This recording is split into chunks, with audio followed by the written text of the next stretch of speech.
Hello friends, welcome to my channel. Friends, last week market में बहुत ज़्यादा उठापटक हुई। स्पेशली आप बात करते हैं स्मॉल कैप इंडेक्स की और मिड कैप इंडेक्स की, और इसके जितने भी स्टॉक्स थे इनमें बहुत ज़्यादा मारपीट हुई। और ऐसा मारपीट हुआ कि बहुत सारे लोग पहली बार देखे होंगे कि अब उनको समझ में नहीं आया कि प्रॉफिट्स बुक करे या ना करे या क्या करे। तो आज क्या इस वीडियो में डिस्कस करने वाले हैं मार्केट लास्ट वीक मार्केट में मारपीट हुई, उसके उसके पीछे इंपॉर्टेंट रीजंस क्या है जिसकी वजह से ये सब देखने को मिला। प्लस डिस्कस करेंगे इस वीक में क्या इंपॉर्टेंट फैक्टर्स होने वाले हैं, कौन सा इंपॉर्टेंट लेवल है जो हमारे लिए काम करता है मार्केट को डिसाइड करने के लिए।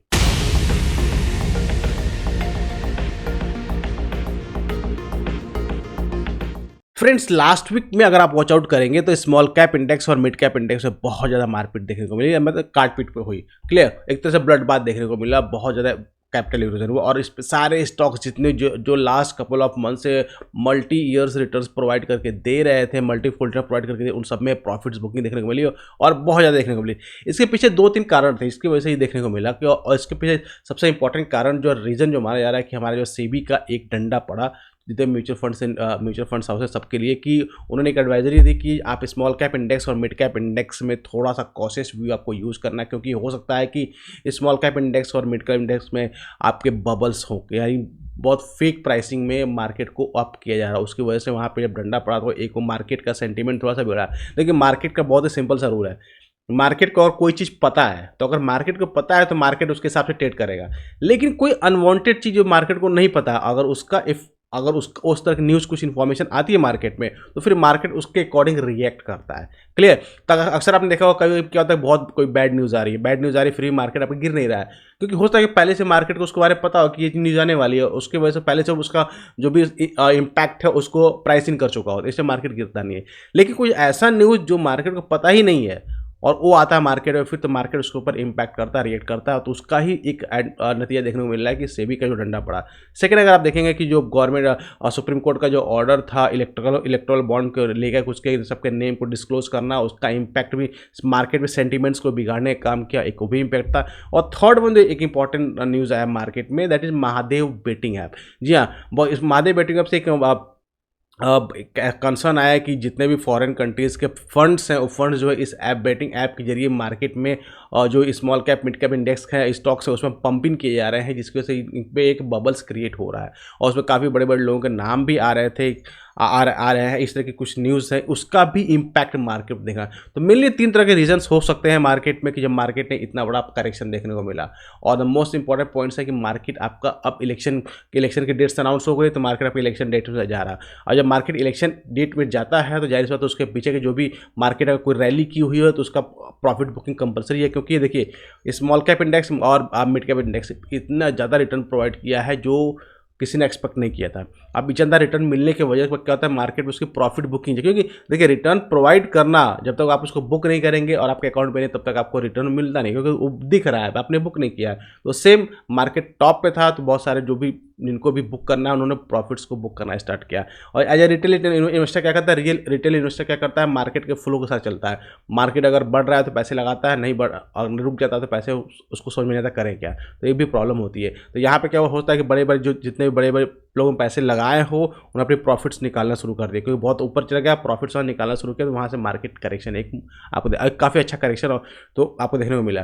तो आज नहीं कल तो मार्केट में आपको करेक्शन आना ही आना है, क्योंकि कंपलसरी मार्केट का साइकिल ऐसा होता है कि आपका अप जाएगा फिर डाउन आएगा फिर अप जाएगा। ये नहीं होता है कि मार्केट अप जाएगा तो अप ही जाएगा, डाउन जाएगा डाउन जाएगा, दोनों चीज़ें नहीं चलती है। मार्केट की साइकिल चलता है, तो इस साइकिल को फेज चाहे मार्केट टाइम वाइज करेक्शन हो चाहे या प्राइस वाइज करेक्शन हो, दोनों तरीके करेक्शन मार्केट आपको देखने को मिल सकता है। तो ये तो बात होगी कि लास्ट वीक मार्केट जो हमारा परफॉर्मेंस किया, कैसे क्यों इतना उठापटक देखने को मिला, उसके पीछे कुछ इंपॉर्टेंट रीजन्स के बारे में अब डिस्कस करते हैं। इस वीक मार्केट हमारा कैसा प्लान करें, देखिए इस वीक में काफ़ी इंपॉर्टेंट पॉइंट्स हैं। मार्केट में बहुत ज़्यादा उठापटक हो रही है, तो ये वीक काफ़ी ज़्यादा इंटरेस्टिंग होने वाला, क्योंकि अब इलेक्शन की डेट अभी अनाउंस हो गई है और मार्केट करेक्शन फेज में भी है। तो कहाँ पर रुक सकता है, कौन सा इसका इंपॉर्टेंट लेवल है जहाँ से मार्केट रुक सकता है और फिर कहाँ से रिवर्स कर सकता है, क्योंकि ऐसे इन्वायरमेंट में ही आपका इन्वेस्टमेंट का एक अपॉर्चुनिटी मिला है। लास्ट में कुछ स्टॉक्स के बारे में मैं डिस्कस करूँगा जो इन्वेस्टमेंट पर्पस के लिए होगा, शॉर्ट टर्म के पर्पस के लिए हो, क्योंकि ऐसे बहुत सारे स्टॉक्स मार्केट में अवेलेबल होते हैं जो अच्छे स्टॉक्स होते हैं और अच्छे स्टॉक्स होते हैं मार्केट में, वो भी अच्छे प्राइस में मिलने शुरू हो जाते हैं। क्योंकि बहुत सारे लोग कहते हैं कि होता क्या रीज़न कि जब मार्केट करेक्शन आता है तो छोटे स्टॉक्स तो करेक्ट होते हैं, बड़े स्टॉक्स भी करेक्ट होते हैं, क्योंकि वो सेंटीमेंट उनका वैसा होता है। इस कंपनी अच्छी बुरी नहीं होती, लेकिन सेंटीमेंट ऐसा होता है कि मार्केट में करेक्शन आता है तो उनको भी करेक्शन मिलता है। तो एक अच्छी अपॉर्चुनिटी होती है। जो लोग लास्ट ब्रेकआउट्स को मिस कर चुके होते हैं, एंट्री करना उनको प्रॉपर एंट्री लेवल नहीं मिल रहा होता, तो उनको वापस से एक एंट्री का लेवल देखने को मिल सकता है। क्लियर। सबसे पहले बात करते हैं इंडेक्स के बारे में। इंडेक्स कैसे हमको ट्रेड प्लान कर सकते हैं। देखिए, इंडेक्स का अगर आप वॉच आउट करेंगे तो अभी अगर आप बैंक निफ्टी की बात करें तो बैंक निफ्टी में अगर हम देखेंगे, बैंक निफ्टी अगर मंथली टाइम फ्रेम पे देखेंगे तो मंथली टाइम फ्रेम पे जो हमारी लास्ट मंथली टाइम फ्रेम का डोजी कैंडल बनाया हुआ था, उस कैंडल का अभी लो ब्रेक नहीं हुआ। जो मिडिल था कैंडल था, और लो ब्रेक नहीं हुआ। तो दैट मीन जब तक मार्केट उसको लो ब्रेक डाउन नहीं करता था, मार्केट का नेक्स्ट जो डाउन साइड के लेवल है, यहाँ तक विजिबिलिटी नहीं मिलती है। तो एक काफ़ी इंपॉर्टेंट पॉइंट है कि जो मार्केट सपोर्ट अभी ले रहा है, सपोर्ट उस डोजी कैंडल को ब्रेक डाउन करने का 46 का लेवल है, ब्रेक डाउन करेगा, देन मार्केट नीचे आएगा। तो अभी तो अच्छा दिख रहा, कोई प्रॉब्लम नहीं यहाँ पे देखने को नहीं मिल रही है। वीकली टाइम फ्रेम में बात करें तो वीकली टाइम फ्रेम में सेम कॉन्सेप्ट अगर वॉच आउट करेंगे तो वीकली टाइम फ्रेम पे भी बैंक निफ्टी अभी इंपॉर्टेंट लेवल्स पे ही, जो इंपॉर्टेंट सपोर्ट का एरिया है, अगर वॉच आउट करेंगे तो this is your important support area, जहाँ पे बैंक निफ्टी को सपोर्ट लेना चाहिए।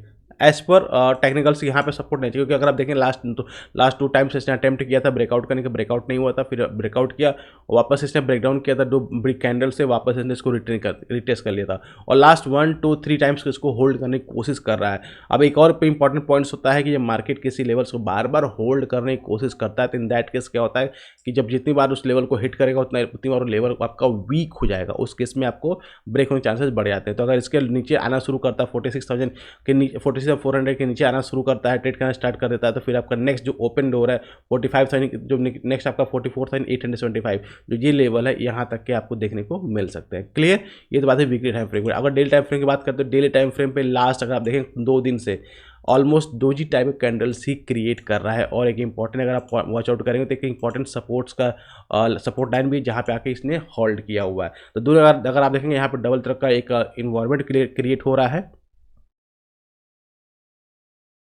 जहाँ पे दोनों तरह मतलब एक आप ट्रेंड लाइन भी दिख रहा है और एक सपोर्ट लाइन दिख रही है, वहाँ पे आकर बैंक निफ्टी होल्ड कर रहा है। तो जाहिर सी बात, अगर 2 लेवल्स यहाँ पे क्लियर मिल रहे हैं, उसके बाद ये मार्केट अगर नीचे को ब्रेकडाउन करता है तो एक बड़ा फॉल आपको एक्सपेक्ट कर सकते हैं। तो एक्सपेक्ट करें कि मार्केट इस लेवल को होल्ड कर, अगर होल्ड नहीं कर पाता तो फिर आपको इसको लेवल को ब्रेक करता है, तो फिर आपको नीचे की साइड में आपको और टारगेट देखने को मिल सकते हैं। लॉन्ग की बात करते हैं तो लॉन्ग अगर जब तक मार्केट 46,800 के ऊपर नहीं निकलता तब तक आपको लॉन्ग के ट्रेड इनिशिएट आप नहीं कर सकते, ध्यान रखिएगा, क्योंकि इस टाइम मार्केट थोड़ा कॉशियस भी आपको रखना है ना। अब बात करते हैं इंट्राडे में कैसे ट्रेड प्लान करना है। देखिए, इंट्राडे में ट्रेड प्लान करने के बहुत रीजन बहुत सिंपल है। मार्केट है बहुत ही एक इंपॉर्टेंट सपोर्ट लेवल सपोर्ट लिया हुआ है, लेकिन फिर भी हमको रिस्क नहीं लेना है। आपको लेवल जो वॉच आउट करना है दैट इज लेवल 46,700 का लेवल। अगर इसके ऊपर बैंक निफ्टी निकल के सस्टेन कर रहा है, यानी कि निकल के सस्टेन करता है, देन आप लॉन्ग का ट्रेड इनिशिएट करिएगा। टारगेट आपको 47,200 तक का टारगेट आपको देखने को मिल सकता है, क्योंकि स्ट्रेट फॉरवर्ड टारगेट है आपका। सेकेंड, अगर मार्केट इस लेवल को ब्रेकडाउन करता है, अगर इस लेवल को ब्रेकडाउन करता है तो फिर आपको बहुत आराम से काफ़ी नीचे तक का लेवल आपको देखने को मिले, और एक पैनिक सेलिंग जो नेक्स्ट राउंड ऑफ सेलिंग आपकी फिर से स्टार्ट हो सकती है। तो वहाँ फिर से आप जाहिर सी बात है शॉर्ट साइड का ट्रेड लेके इनिशिएट आप कर सकते हैं। क्लियर।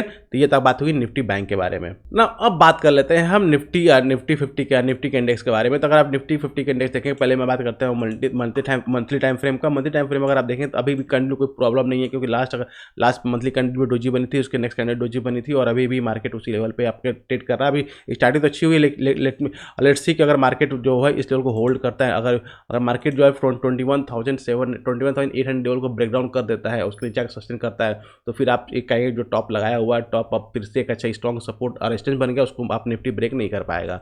वीकली टाइम फ्रेम की बात करते हैं, वीकली टाइम फ्रेम अगर आप वॉच आउट करें तो एक अच्छा रेड कैंडल बना है, काफ़ी स्ट्रॉन्ग रेड कैंडल बना है। अगर लास्ट टाइम अगर आप ध्यान होगा कि लास्ट टाइम जब ऑल टाइम हाई को हिट किया था, वहाँ से कंटिन्यूस 2 रेड कैंडल बनी थी, और उसको वापस मार्केट रिकवर कर गया था। रिकवर करने वापस इसने रेड कैंडल बनाती है। ये भी काफ़ी इंटरेस्टिंग। अगर इस वीक का जो लो है, अगर ये ब्रेकडाउन नहीं होता है, देन फिर से होल्ड करने की कोशिश करेगा। यानी 21,925 का जो लेवल अगर ये ब्रेकडाउन नहीं करता है, तो एक अच्छा आपको इसको वजह एक इंपॉर्टेंट सपोर्ट आपको मिलेगा। तो ये आपको इंपॉर्टेंट पॉइंट देखने वाली होगी। अगर डेली टाइम फ्रेम की बात करें तो डेली टाइम फ्रेम कंटिन्यूअस 2 तरह से आपको देखेंगे, इनसाइड कैंडल पैटर्न बन रहा है, और इनसाइड कैंडल पैटर्न में अगर विजिबिलिटी है तो अगर आप वॉच आउट करेंगे तो अगर लो को ब्रेक करता है 21,900 लेवल को ब्रेक डाउन करता है, तो फिर फर्दर आपको ये नीचे की साइड में 21,500 तक लेवल है, इसके लिए ओपन हो जाएंगे, क्योंकि यहाँ पे इनसाइड पैटर्न क्रिएट हो रहा है और एक स्ट्रॉन्ग सपोर्ट का एरिया जहाँ पे बार बार हिट किया सपोर्ट ले रहा है। तो ये काफ़ी इंपॉर्टेंट पॉइंट है, जिसको आपको वॉच आउट करते रहना है। लॉन्ग लॉन्ग की बात करते हैं तो लॉन्ग में जब तक ये इस कैंडल का 22,200 के लेवल को क्रॉस नहीं करता है, क्रॉस कर सस्टेन नहीं करता तो लॉन्ग का ट्रेडिंग इनिशिएट आपको नहीं करना है। अब बात करते हैं इंट्राडे कैसे प्लान करना है। तो इंट्राडे देखिए बहुत ही सिंपल है। अगर आप वॉच आउट करेंगे तो लॉन्ग का ट्रेडिंग इनिशिएट करने के लिए आपको 22,200 के लेवल को क्रॉस करना हो तभी आप लॉन्ग का ट्रेडिंग इनिशिएट करेंगे, अदरवाइज लॉन्ग का ट्रेड आपको इनिशिएट नहीं करना है।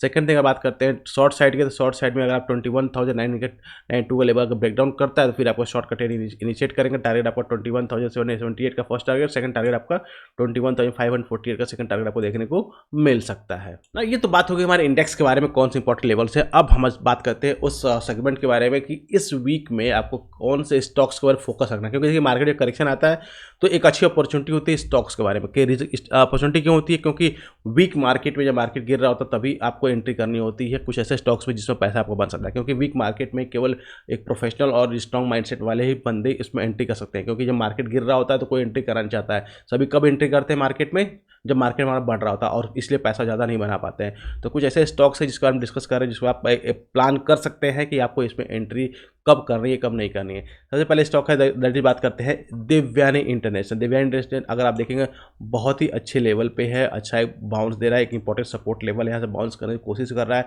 तो और एक रिवर्सल टाइप का पैटर्न भी बन रहा है। तो यहाँ पे भी आप इसको प्लान कर सकते हैं देखने के लिए इसमें एंट्री है कि बन रही है। सेकंड अगर बात करेंगे तो है HDFC AMC, काफ़ी अच्छा स्टॉक है। अगर आप देखें लास्ट टाइम उसने ब्रेकआउट किया था, ब्रेकआउट करके वापस उसने ब्रेकआउट लेवल को रिटेस्ट कर लिया है, रिटेस्ट करके वापस ये और ऊपर साइड निकल रहा है। तो फिर इसमें भी एक अच्छी अपॉर्चुनिटी आपको देखने को मिल सकती है, तो इसको भी अपने रडार पे आप जरूर रख सकते हैं। कब एंट्री करनी कब नहीं करनी टोटली डिपेंड करता है आपके ऊपर कि आप कितना इसमें कॉन्फिडेंस है, तभी आप एंट्री करिएगा। मैं केवल आपको सही से बता रहा हूँ कौन कौन से स्टॉक्स आप इसको अपने वॉच लिस्ट में रख सकते हैं।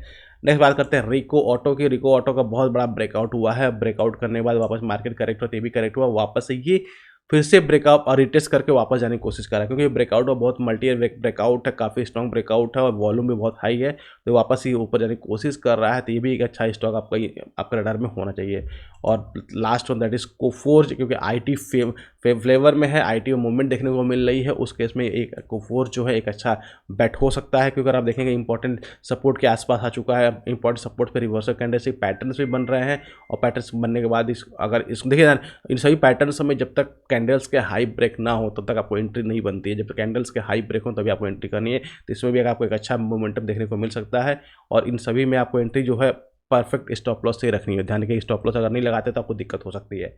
और मोस्ट इंपॉर्टेंट पर बात करते हैं कि अभी जो मार्केट सिनेरियो चल रहा है उसमें अभी कोई भी कंफर्टेबल नहीं है, स्पेशली मैं भी कंफर्टेबल नहीं हूँ इसमें क्योंकि मार्केट में कितना नीचे गिर जाएगा पता नहीं। इसलिए थोड़ा थोड़ा अगर आपको ट्रेड करना भी है, इन्वेस्टमेंट करना, थोड़ा फुल कैपिटल से डिप्लॉय मत करिएगा, थोड़े कैपिटल डिप्लॉय करिएगा। सपोज एग्जांपल के लिए अगर आपको 100 किसी शेयर में 100 क्वांटिटीज बाय करने हैं तो उसमें आप 30% या 40% ही बाय करिए, बाकी होल्ड करिए, नीचे और आएगा तो और ऐड करेंगे। इस तरीके से अगर करेंगे, पिरामिडिंग कर लेंगे तो एक अच्छे लेवल पर अच्छा आपको स्टॉक्स मिल जाएंगे और एक अच्छी क्वांटिटी मिल जाएगी, सब काफ़ी हेल्प मिलती है। क्लियर? तो ये थी डिटेल एनालिसिस इस वीक के ट्रेडिंग सेशन के बारे में। आई होप आपको वीडियो अच्छी लगा, तो इसके लिए एक लाइक तो जरूर बनता है, और अभी तक चैनल को सब्सक्राइब नहीं किया है तो जरूर सब्सक्राइब कर लें ताकि इस तरह की इन्फॉर्मेटिव वीडियो आपसे मिस नहीं हो। तो गाइस मिलते हैं नेक्स्ट वीडियो में। Till that be fearlessly fearless.